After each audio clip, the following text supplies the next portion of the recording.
Assalamualaikum warahmatullahi wabarakatuh. Jumpa kembali dengan Guru Bangsa Channel, channel yang ikut serta dalam mencerdaskan kehidupan bangsa. Bagi Anda yang belum subscribe, silakan subscribe, klik like and share agar manfaat dari konten ini dapat tersebar lebih luas. Biasakan tonton video-video kami sampai tuntas agar tidak gagal paham. Nah, untuk kali ini kami akan sedikit mengulas tentang LGBT yang nampaknya terlepas dari pantauan kita dalam menghadapi pemilu 2024. Mengapa? Saya perlu sampaikan dulu di sini bahwa masalah LGBT sudah diintip sejak lama untuk masuk dalam Undang-Undang Republik Indonesia. Tentu saja inginnya mereka adalah dilegalkan. Ini saya ingat waktu DPR dipimpin oleh Marzuki Ali dan Anies Mata. Mereka telah studi tentang etika. Waktu itu secara umum dinyatakan studi etika di Yunani. Namun kenyataannya sebagian dari peserta itu nyebrang ke Belanda dan belajar tentang hukum perkawinan sejenis. Itu sekitar 2011-2012. Jadi sudah 22 tahun nanti. Nah, yang perlu kita garis bawahi saudara, tahun ini USA Paman Sam sudah meresmikan perkawinan sejenis di awal tahun ini. Faktanya setelah itu adalah ada kunjungan juga Menhan Amerika ke Menhan Prabowo. Wallahu alam apa yang dibicarakan. Dan rangkaian itu pula di Indonesia memberikan gelar atau pangkat kepada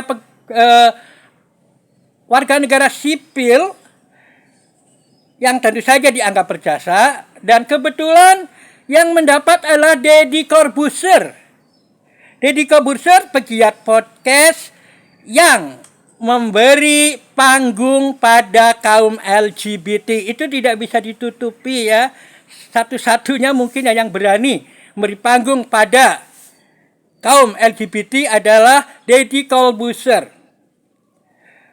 Fakta-fakta itu apakah saling berhubungan atau tidak, itu yang perlu dicermati.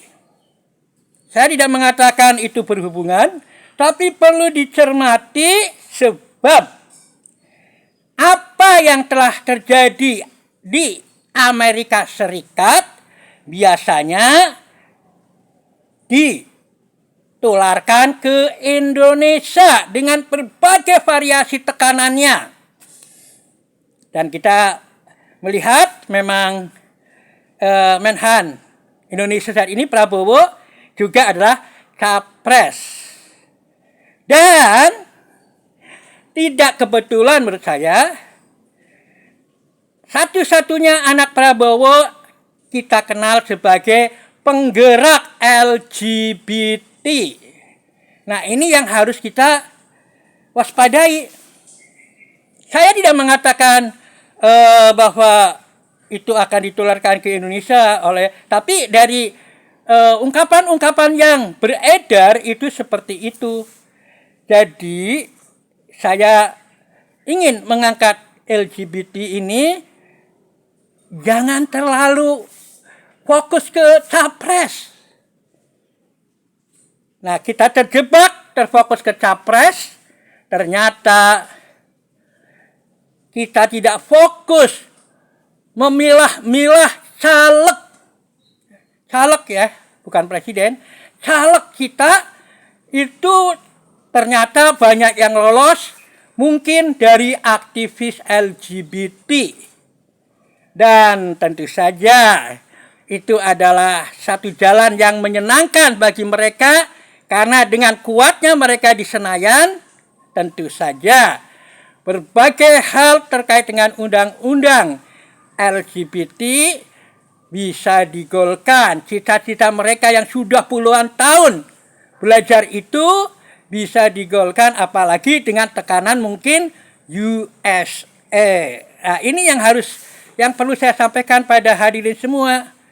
Jadi perhatikanlah, selain kita fokus menengerai capres-capres mana yang potensial menggolkan LGBT, dan juga yang sangat penting adalah caleg-caleg ini rupanya bisa kebobolan kita kalau caleg-caleg kita tidak tengerai. Dan sekarang sudah mulai berjalan kan pencalekan. Nah, jika itu goal undang-undang dengan tekanan juga dari Amerika, tentu saja sebuah kerugian bagi Indonesia. Ini yang saya lihat tidak ada yang mewanti-wanti ini. Makanya saya mewanti-wanti ini. Ya.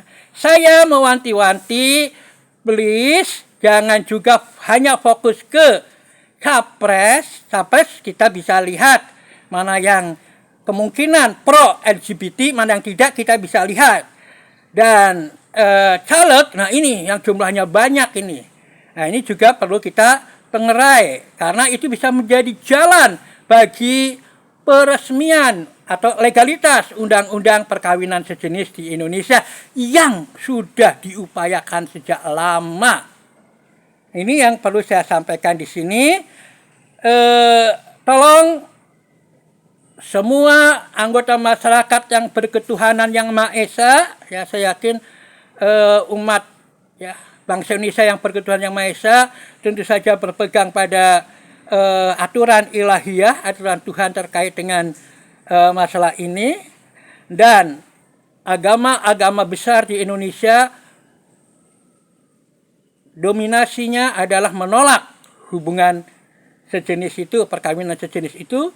Makanya tinggal kita masyarakat juga betul-betul menelisik calon demi calon, jangan sampai nanti ketok palu di Senayan kita baru kelabakan.